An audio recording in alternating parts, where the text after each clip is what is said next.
সমাজে জলসা হয়, আমরা জলসা জানি, কিন্তু হাদিস কোরআনের পাতা থেকে আপনি এই জলসা কথাটা পাবেন না। আপনি কি পাবেন? আপনি দাওয়াতের কথা পাবেন। এই দাওয়াত আল্লাহর রাসূল সাল্লাল্লাহু আলাইহি ওয়াসাল্লাম দিয়েছিলেন এবং সাহাবায়ে কেরামগণ দিয়েছিলেন। এই দাওয়াতের কাজ আল্লাহর রাসূল সাল্লাল্লাহু আলাইহি ওয়াসাল্লামের জামানা থেকে নিয়ে এখন পর্যন্ত চলতে আছে। তো সেই দিনটা আজকে থেকে প্রায় 1450 বছর আগে, সেই 1450 বছর থেকে আরম্ভ করে এখন অবধি আপনি পাবেন যে হ্যাঁ দাওয়াতের কাজ চলছে। সেটা কিভাবে চলছে? আগের যুগের আমি একটা আলোকপাত করছি। সুমাইয়া রাদিয়াল্লাহু তাআলা আনহা তিনিও দাওয়াতের কাজ করেছেন। এই দাওয়াতের কাজ তিনি যখন করছিলেন তখন লুকায়িত ভাবে, প্রকাশ্য ভাবে নয়, অপ্রকাশ্য ভাবে বাড়িতে বসে বসে আনাচে কানাচে প্রতিবেশীর বাড়িতে তিনি করতেন। তো তার উপরে অকথ্য অত্যাচার হতো। কার পক্ষ থেকে? ওই দেশের যারা রাজা বাদশাহ, ওই দেশের যারা প্রেসিডেন্ট, চিফ মিনিস্টার, এদের পক্ষ থেকে হতো।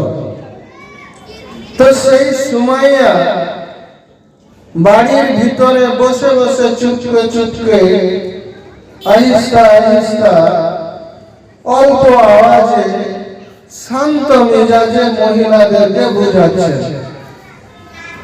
এরই ফাঁকে একজন মহিলা বলছে কি ব্যাপার সুমাইয়া, তুমি কেন এই কাজ করছো? এই কাজটা তুমি কেন করছো? একবার ভেবে চিন্তে দেখেছো কি তোমার বাপ মা, তোমার পিতা মাতা, তোমার পাড়া প্রতিবেশী কিভাবে এই দাওয়াতের কাজ করছে? তারা অন্য দিন পালন করছে, তুমি অন্য দিনের কথা প্রচার প্রসার করছো। আগে তোমাকে সাজা ভোগ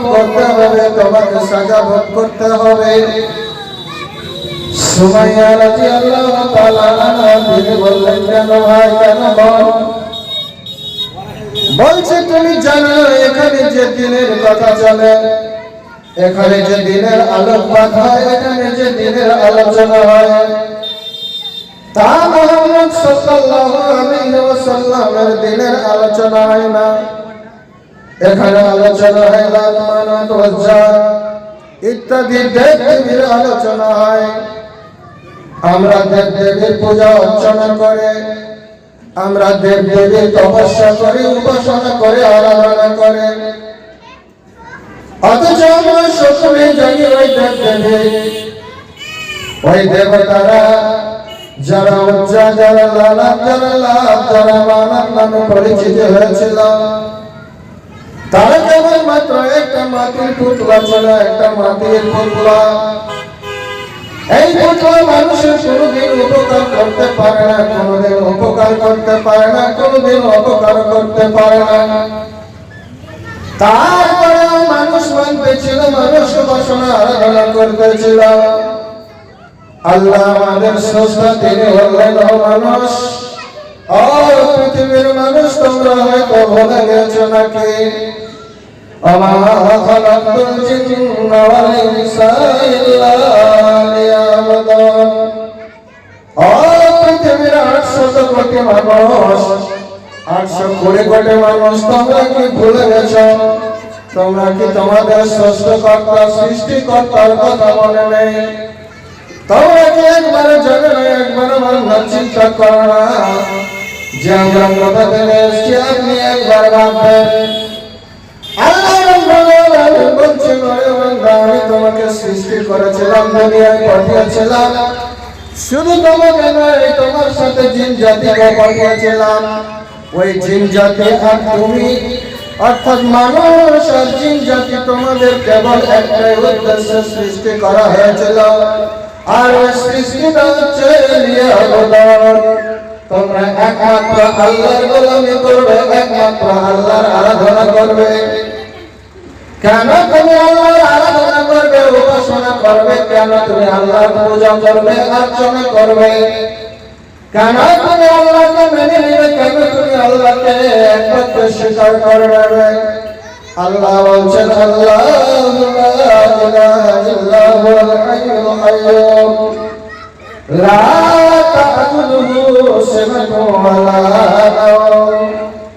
আল্লাহ বলছেন, আল্লাহু লা ইলাহা ইল্লাল্লাহ। ওই স্রষ্টা আল্লাহ ছাড়া দ্বিতীয় কোনো পূজনীয় নাই, কোনো মালিক নাই, কোনো খালিক নাই, কোনো সৃষ্টিকর্তা নাই, কোনো দেখভাল কর্তা নাই। তোমার আলাপ আলোচনা করা, তোমার জিহ্বার শক্তি দেওয়া, তোমার চোখের শক্তি দেওয়া, তোমার গায়ের শক্তি দেওয়া, তার ছাড়া দ্বিতীয় কেউ নাই, দ্বিতীয় কেউ নাই। আর তিনি এমন এক স্রষ্টা, তিনি এমন এক স্রষ্টা,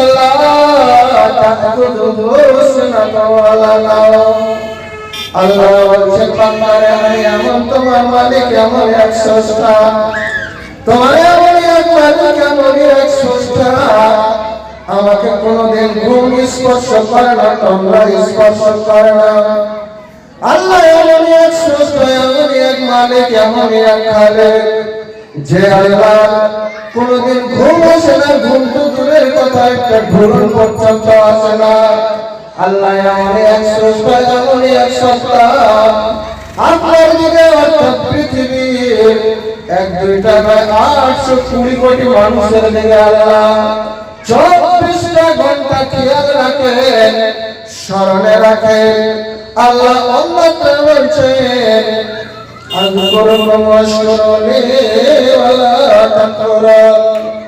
বান্দারে, তোমরা যদি আমাকে স্মরণ করো, আমাকে যদি স্মরণ করে থাকো, আর আমার যদি শুকরিয়া জ্ঞাপন করো, বান্দা তুমি যদি আমাকে স্মরণ করো, তাহলে আমিও তোমাকে স্মরণ করব। বান্দা তুমি যদি আমার শুকরিয়া আদায় করো, তাহলে আমিও তোমাকে অনেক গুণের নিয়ামত পরিপূর্ণ করে দেব। বান্দারে, তুমি যদি আমাকে একবার আমার প্রশংসা করো, আমাকে ডাকো, তাহলে আমি তোমার দিকে বারে বারে সাড়া দেব। ওই স্রষ্টা তিনি বলছেন, লা তা'খুযুহু সিনাতুন ওয়া লা নাওম লাহু মা ফিস সামাওয়াতি ওয়াল আরদ। আর এই যে আসমান এবং জমিন, আমরা মাথার উপরে তাকালে দেখতে পাই আসমান, আর মাথার নিচে অর্থাৎ পায়ের দিকে তাকালে দেখতে পাই জমিন। আল্লাহ বলছেন, এই আসমান এবং এই জমিন আর এর মধ্যে যতগুলো সৃষ্টি রয়েছে, মানুষ রয়েছে, জিন রয়েছে, ভেড়া, গরু, ছাগল ইত্যাদি রয়েছে, এমনকি নদীনালা, পাহাড়, সাগর, সমুদ্র, মহাসমুদ্র, এমনকি গঙ্গা নদী, যা কিছু রয়েছে, সমস্ত আল্লাহর সৃষ্টি, আল্লাহ সৃষ্টি করেছেন। আর ওইগুলি একমাত্র আল্লাহর ইশারায় চলে। আপনি যদি উদাহরণটা নেন, তাহলে ভালোভাবে বুঝতে পারবেন। বুঝুন, আমরা মানুষ, আমরা মানুষ, আমরা এক মায়ের পেটে থেকে হয়ে এক উদরে জন্ম নিয়ে আমরা 2 থেকে 3টা বছর মিলেমিশে থাকতে পারি না। আমাদের মধ্যে ঝগড়া হয়ে যায়, আমাদের মধ্যে কথা কাটাকাটি হয়ে যায়, এমনকি মারামারি পর্যন্ত হয়ে যায়, তবু আমরা 2 থেকে 3টা বছর অতিক্রম করতে পারি না। কিন্তু আপনি উপরের দিকে লক্ষ্য করেন, চাঁদ আছে, সূর্য আছে, গ্রহ উপগ্রহ আছে, তারকারাজি আছে, ইত্যাদি আকাশে আছে, তাদের মধ্যে একটা দিনও ঝগড়া হয় না। কেন ঝগড়া হয় না? ঝগড়া হয় না তার কারণ হলো একটা, যে তাদের মধ্যে এক আল্লাহর তপস্যা আছে, তাদের মধ্যে এক আল্লাহর আনুগত্য আছে, তাদের মধ্যে এক আল্লাহর নির্দেশ তারা মেনে চলছে। তাই তাদের মধ্যে কোনোদিন ঝগড়া, কোনোদিন মারামারি কাটাকাটি হয় না। যদি সূর্য একদিন বলে দেয়, এই চাঁদ খবরদার, আমি তোমাকে আলোকিত করে রেখেছি, আমার কথার বাইরে গেলে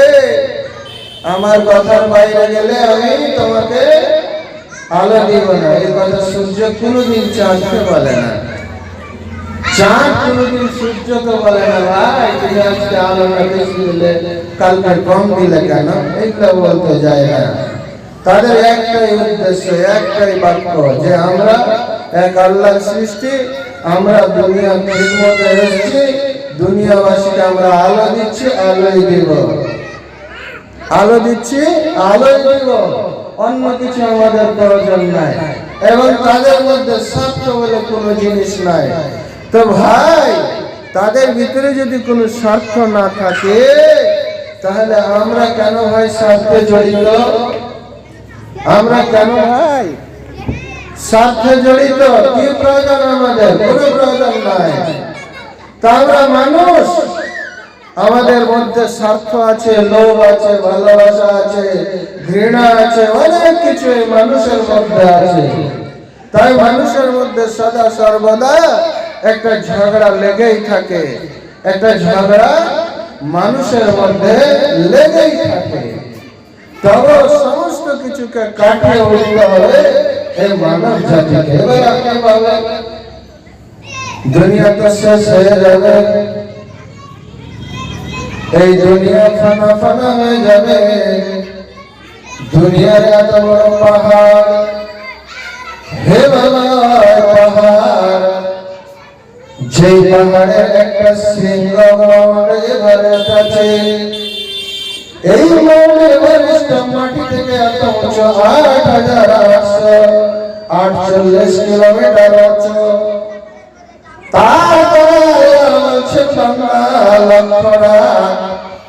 একবার ভেবে চিন্তে দেখবি, একবার ভাবনা চিন্তা করবে, ওই পাহাড়টা তুলা ধুলা হয়ে যাবে।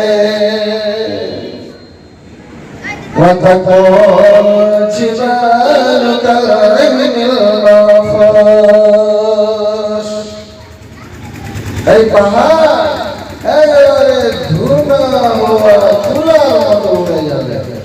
এটা তুলা যদি পরিষ্কার করে হাওয়াতে ছেড়ে দেওয়া হয়, তাহলে ওই তুলাকে খুঁজে পাওয়া যাবে না, বাতাসে কোথায় চলে যাবে।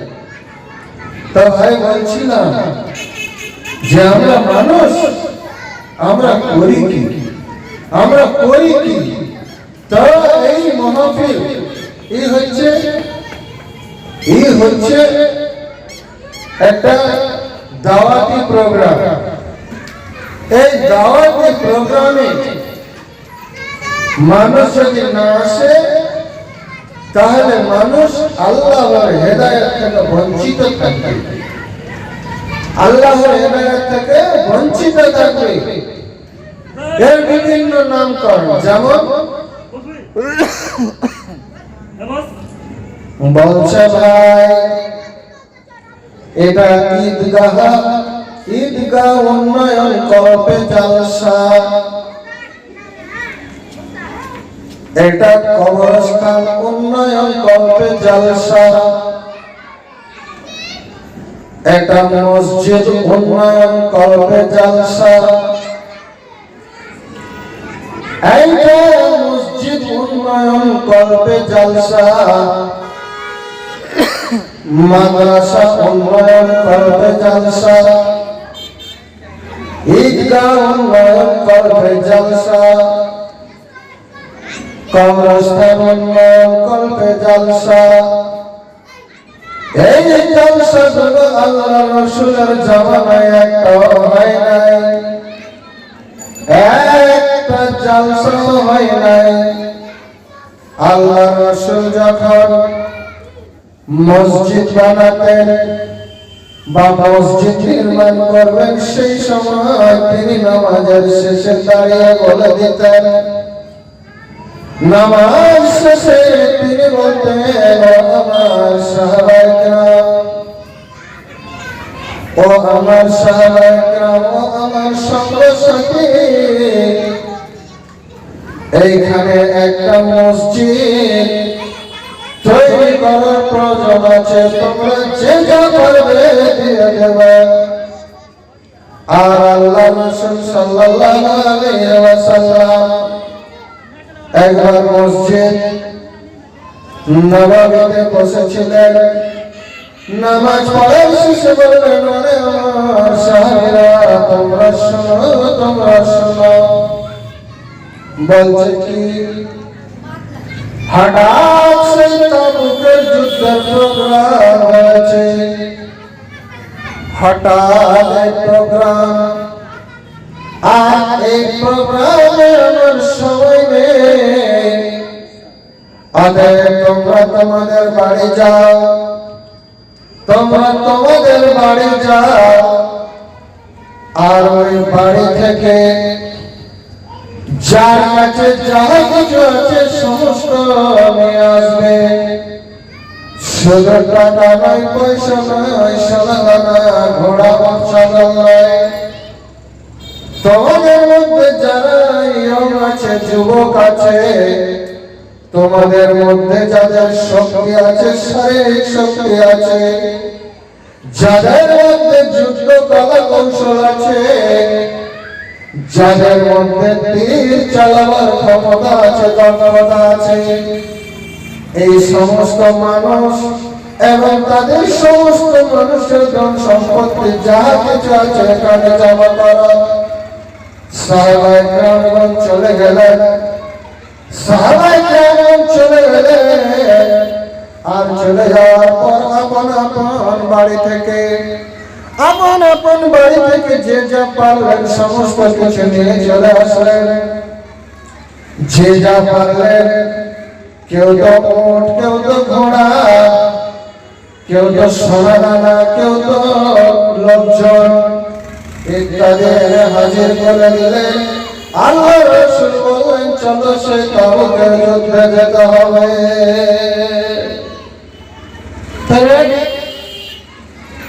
আল্লাহ রাসূল তো কখনো কোনোদিন কোন টাইমে এই ধরনের একটা মসজিদ উন্নয়ন করবে জলসা করে টাকা উঠায় না। আমরা কেন উঠাই? আল্লাহ রাসূল কোনোদিন ঈদগাহ উন্নয়ন করবে জলসা করে টাকা তুলে না। আমরা কেন তুলে? আল্লাহ রাসূল কোনোদিন কবরস্থান নামে জলসা করে টাকা উঠায় না। আমরা ভাই কেন উঠাই? আল্লাহ রাসূল কোনোদিন মসজিদ উন্নয়ন, ঈদগাহ উন্নয়ন, কবরস্থান উন্নয়ন, ক্লাবের উন্নয়ন বলে কোনোদিন জলসা করেন নাই। তারা আল্লাহ রাসূল শুধু দাওয়াতের কাজ করতেন, সেটা একাকিও হতে পারে, 10 জন সমবেতভাবে হতে পারে। এক কথায় আল্লাহ রাসূলের কলাকৌশল চলত না।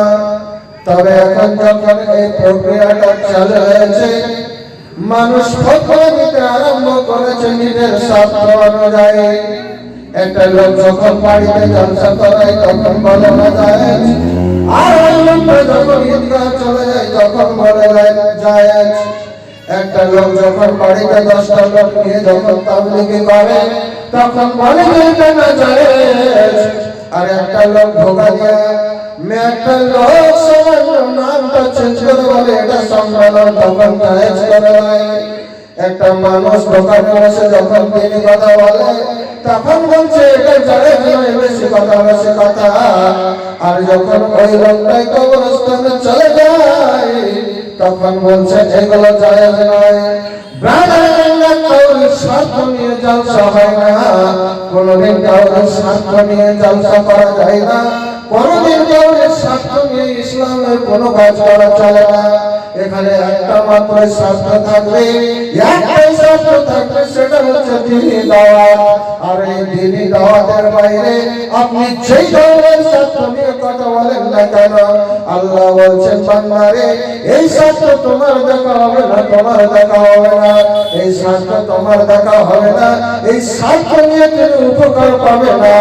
এবারে আসো আমাদের মধ্যে একটা ফতোয়া নিয়ে আমি আলাপ আলোচনা করছি। তা হলো মরা। মানুষ যখন মরে যায় তখন এক শ্রেণীর আলেম এখন দাঁড়িয়ে গেছে, তারা বলছে মরে গেছে, সব শেষ হয়ে গেছে। আসলে তারা বুঝতেই পারে না যে এটা কি তার হয়েছে। আল্লাহ রাসূল বলছে মানুষকে দুনিয়ায় পাঠানো হয়েছে, এই কথাটা বাস্তব সত্য। তবে এই কথাটা বাস্তব সত্য, মানুষকে দুনিয়া থেকে তুলে নেওয়া হবে, এটা 100% সত্য কথা। আর একটা মানুষের জীবনে বাস্তবতা আছে, মানুষ এই দুনিয়ায় যখন থাকবে তখন তার অসুখ হবে, বিসুখ হবে। শুধু এইটুকুই নয়, মানুষ যখন এই দুনিয়ায় থাকবে তখন কেউ ধনী হবে, কেউ গরিব হবে। এটাই শুধু নয়, মানুষ যখন এই দুনিয়ায় থাকবে তখন কেউ তো আমির হবে, গরিব হবে, কেউ শিক্ষিত হবে, কেউ অশিক্ষিত হবে। আল্লাহ বলছে ওয়ালা নাবলুওয়ান্নাকুম বিশাইইন মিন ইলমিহি। আল্লাহ বলছে পৃথিবীর মানুষ তোমরা শুনে রেখো, মনে রেখো, জ্ঞানে রেখো, তোমরা জ্ঞানে বুঝে শুনে রেখো। আমি কাউকে ধনী করে পরীক্ষা করব, আর কাউকে আমি মৃত্যু দিয়ে পরীক্ষা করব, কাউকে আমি জন্ম দিয়ে পরীক্ষা করব, কাউকে আমি শিক্ষা দিয়ে পরীক্ষা করব, কাউকে আমি অধিক পরিমাণে জ্ঞান দিয়ে পরীক্ষা করব, কাউকে আমি মুখের ভাষা একদম মধুর্য দিব, মধুর্য দিয়ে তাকে পরীক্ষা করব, কাউকে আমি গোটা কোরআন শরীফের হাফেজ বানিয়ে দেব, ওইখান থেকেই আমি পরীক্ষা নেব, কাউকে আমি এমন একটা করব যে পৃথিবীতে থাকবে অথচ নাম হবে মুসলমান, অথচ একটা দোয়া পর্যন্ত বলতে পারবে না, আমি তাকে সেটা দিয়ে পরীক্ষা নেব। এই যে আল্লাহ বলছেন বান্দারে আমি তোমাকে এমন ভাবে পরীক্ষা করব, তোমাকে জ্ঞান দিয়ে পরীক্ষা করে নেব। এবার কোন মানুষ যদি জ্ঞান পেয়ে যায় আর জ্ঞান পেয়ে যাওয়ার ফলে যদি সে অহংকার করে, ওই লোকটা নষ্ট হয়ে যাবে। এবার আসল মানুষ যখন মারা যায় তখন আল্লাহ রাসূল কি করেছেন, আমরা কি করতে পারি? আগে আমাদের মডেল, আমাদের আদর্শ আল্লাহ রাসূল সাল্লাল্লাহু আলাইহি ওয়াসাল্লামকে দেখতে হবে। আল্লাহ রাসূল নিজে যখন তার একটা পুত্র ছিল যার নাম ইব্রাহিম, একটা পুত্র ছিল আবুল কাসিম, আর একটা পুত্র ছিল নামটা আমার স্মরণে আসে না। ইব্রাহিম যখন ইন্তেকাল করেন তখন আল্লাহ রাসূল কি করেছেন আগে শোনো। আল্লাহ রাসূলের যখন ওই শিশুটা মারা যায়, ওই শিশুটা যখন মারা যায় আল্লাহ রাসূল নিজ হস্তে ধরে আছেন, আর চোখ দিয়ে ঝরঝর করে জল বইছে, চোখ দিয়ে ঝরঝর করে জল বইছে, আর আল্লাহ রাসূল ছেলেটার দিকে তাকিয়ে আছে, অথচ ছেলেটা মারা গেছে। আল্লাহ রাসূল যখন ওই ছেলেটাকে মাটি দিয়ে চলে আসলেন, ওই ছেলেটাকে মাটি দিয়ে চলে আসলেন, কবরস্থানটা কোথায়? এখনো সেই কবরস্থানটা উপস্থিত রয়েছে, এখনো ওই কবরস্থানটা উপস্থিত রয়েছে, আর সেই জান্নাতুল বাকির মধ্যে রয়েছে। ওই কবরস্থানে তার তিনটা সন্তান, একটা নয়, দুইটা নয়, তিনটা সন্তান কবরস্থ হয়েছে। অথচ আল্লাহ রাসূল সাল্লাল্লাহু আলাইহি ওয়াসাল্লাম ভালোভাবে লক্ষ্য করবেন, আবু হুরায়রা রাদিয়াল্লাহু তাআলা তিনি বলছেন আমি আল্লাহ রাসূল সাল্লাল্লাহু আলাইহি ওয়াসাল্লামকে আমি নিজ চোখে দেখেছি, নিজ কানে শুনেছি। তিনি ভোর রাতে ওই কবরস্থানে গিয়ে উপস্থিত হয়ে যেতেন, আর ওই কবরস্থানে গিয়ে তিনি কবর জিয়ারত করতেন। জিয়ারত কথাটার অর্থ হচ্ছে দেখা, জিয়ারত কথাটার অর্থ হচ্ছে স্মরণ করা। তা আল্লাহ রাসূল অন্যত্র বলছেন ভাইরে, আল্লাহ রাসূল জিজ্ঞাসা করলেন ও সাহাবায়েরা তোমরা বলো তো পৃথিবীর বুকে সবচেয়ে জ্ঞানী মানুষ কে? সাহাবী বললেন আমরা জানি না, আল্লাহ এবং আল্লাহর রাসূল সেটা ভালো করে জানে। আল্লাহর রাসূল বললেন, ওই ব্যক্তি সবচেয়ে জ্ঞানী যে ব্যক্তি মওতের কথা স্মরণ করে, যে ব্যক্তি মওতের কথা স্মরণ করে।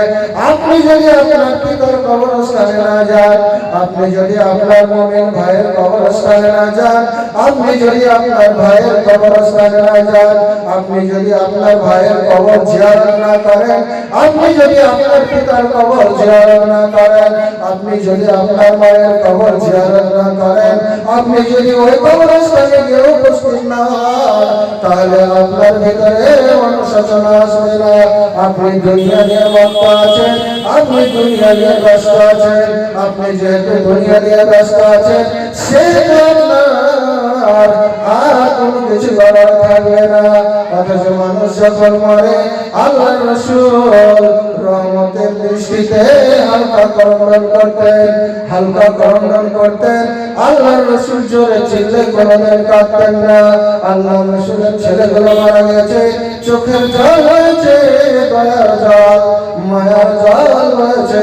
আর আজকে আপনি কি করে বলছেন যে ওইখানে যাওয়া চলবে না, ওইখানে দোয়া করা চলবে না, ওইখানে কিছু করা চলবে না? আপনি এইটা কোন জায়গা থেকে পেলেন, কোন হাদিস থেকে পেলেন?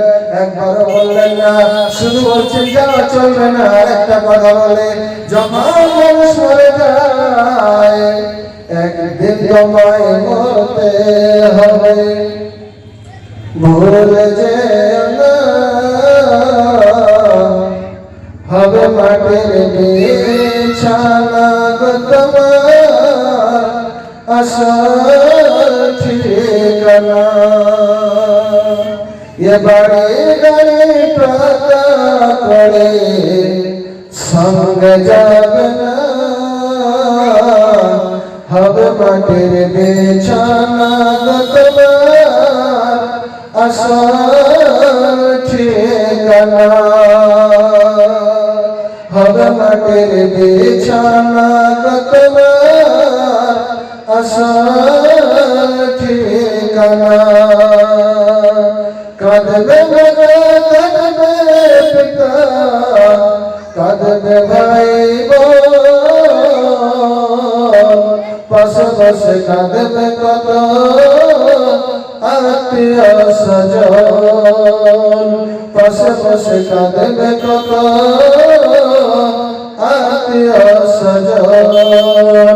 বুক ফুটবে তো মুখ ফুটবে না, কেমনে জবাব দিবে, কি করে বোঝাবে তুমি দেহের বেদনা। হবে মাটির বিছানা গো তোমার আসল ঠিকানা। তো ভাই বলছিলাম, যখন আপনার বাড়ির কেউ মারা যায়, যখন কোনো ব্যক্তি মারা যায়, তার সঙ্গে সঙ্গে একটা নয়, দুইটা নয়, তিনটা জিনিস চলে যায়। নাম্বার 1 তার আত্মীয় স্বজন যায়, নাম্বার 2 তার ধন সম্পদ যায়, নাম্বার 3 তার আমল যায়, নাম্বার 3 তার আমল যায়। তবে এটুকু খেয়াল রাখো, যখন আপনারা যাচ্ছেন, আমরা যখন ওই কবরস্থানে যাই, ওই মুর্দাও চলে যায়, তার প্রাণটাও চলে যায়। ওই মুর্দা ওই দাফন যখন করা হয়, যখন তাকে কবরস্থ করা হয়, যখন আমরা তাকে কবরে রাখি, প্রথমে বলে বিসমিল্লাহি ওয়া আলা মিল্লাতি রাসূলুল্লাহ সাল্লাল্লাহু আলাইহি ওয়াসাল্লাম। আমরা যখন এই কথাটা বলে আর তাকে যখন কবরে রেখে দিই, অথচ আমরা ভালো করে জানি সেটা আমার মা, সেটা আমার বাবা, সেটা আমার ভাই, সেটা আমার পাড়া প্রতিবেশী, সেটা আমার আত্মীয় স্বজন, ভালো করে জানি। অথচ আমরা দেখেছি ওই মাটা যখন দুনিয়ায় বেঁচে ছিল, ওই ভাইটা যখন দুনিয়ায় বেঁচে ছিল, ওই বোনটা যখন দুনিয়ায় বেঁচে ছিল, ওই প্রতিবেশীটা যখন দুনিয়ায় বেঁচে ছিল, যখন সে মাটিতে সামান্য বসলে আমরা ছিছা করতাম, মাটিতে ঘুমালে আমরা ছিছা করতাম। আর ওই লোকটা যখন মারা গেল, তখন আমরা একটা সাদা ড্রেস, একটা সাদা কাপড়, একটা সাদা ড্রেস তার পুরো গায়ে পরিয়ে দিয়ে একবারে চকচকে ঝকঝকে মাটিতে একবারে শুয়ে দিলাম। তখন আমাদের অন্তরে দয়া ছিল, তখন আমাদের অন্তরে মায়া ছিল। যখন সে বাড়ি থেকে বের হলো আমাদের চোখ দিয়ে ঝরঝর করে জল বইতেছিল। তাকে কবরস্থান করে দেওয়া হলো, তখন তার চোখ দিয়ে আমাদের চোখ দিয়ে ঝরঝর করে জল বইতেছিল।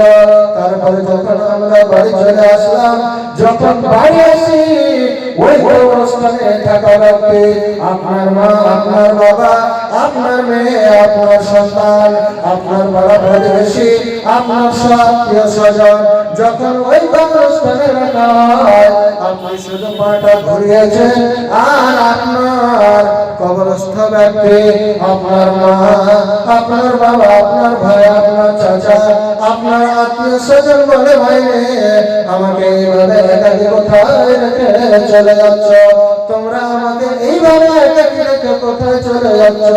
আমরা তার আওয়াজ শুনতে পাই না। যদি আমরা আওয়াজ শুনতে পেতাম তাহলে আমরা অজ্ঞান হয়ে যেতাম, আমরা তাহলে ওই কবরস্থানে পা দিতাম না। এমন আওয়াজ, এমন জোর আওয়াজে ডাকে, এমন জোর আওয়াজে আমাদেরকে ডাকে, তারপরে আমরা শুনতে পাই না।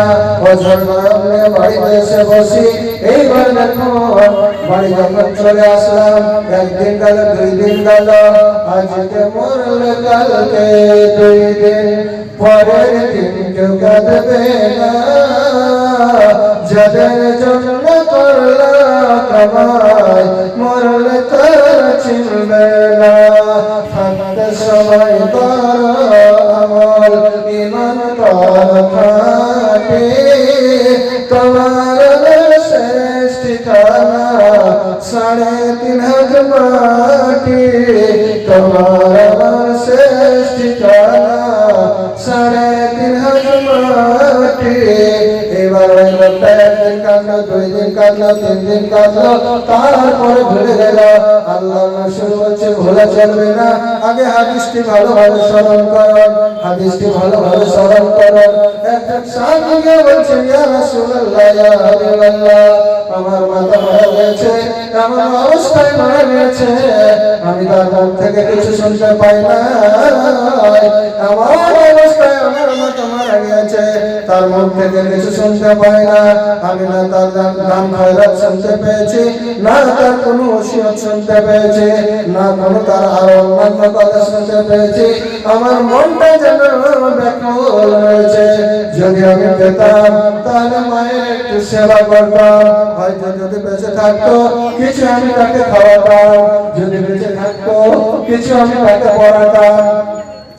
এইভাবে যখন প্রশ্নটা করা হলো, আল্লাহ রাসূল বললেন যখন তোমার খাওয়ার খুব ইচ্ছা করছে, যাও তুমি তোমার গরিব প্রতিবেশী, তোমার গরিবের ফকির বাচ্চা মিসকিনকে খাইয়ে দাও, তাহলে তোমার মায়ের খাওয়া হয়ে যাবে। তোমার যখন পড়াবার খুব ইচ্ছা করছে, গরিবের পরনে একটা কাপড় পরিয়ে দাও, গরিবের পরনে একটা কাপড় তুমি পরিয়ে দাও, তাহলে তোমার মায়ের পড়া হয়ে যাবে।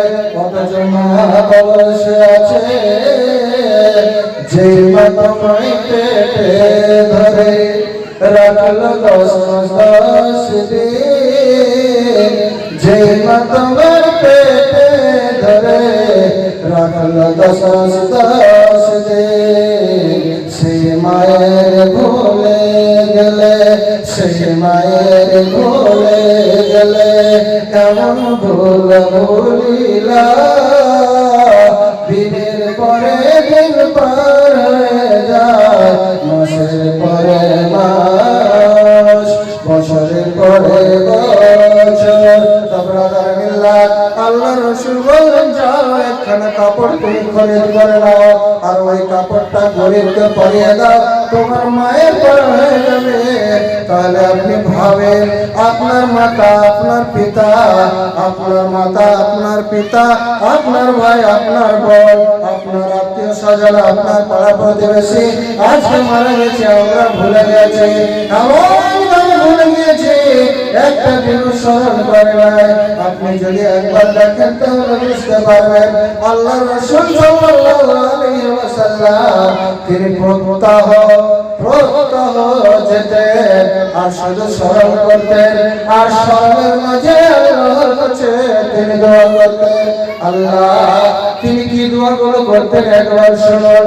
তিনি বলতেন আল্লাহুম্মা ইন্নী আউযু বিকা মিন আযাবিল কবর ওয়া নাউযু বিকা মিন আযাবি জাহান্নাম ওয়া নাউযু বিকা মিন ফিতনাতিল মাসীহিদ দাজ্জাল ওয়া নাউযু বিকা মিন ফিতনাতিল মাহইয়া ওয়া ফিতনাতিল মামাত। আর তিনি যখন এই দোয়াগুলি করতেন আর তিনি করতেন রব্বি ফিরনি ওয়া লিওয়ালিদাইয়া ওয়া লিল মুমিনিনা ইয়াওমা ইয়াকুমুল হিসাব। এইভাবে তিনি এক কথায় মাথা দোয়াগুলো তিনি করতে থাকতেন। আজকে আমরা ভুলে গেলাম, এমন অবস্থা চলে এসেছে একটা মানুষের দোয়া মুখস্থ নয়, একটা মানুষের দোয়া মুখস্থ নয়, শুধু যায় আর আসে, শুধু যায় আর আসে। যার দোয়া মুখস্থ নয়, যার শোনা মুখস্থ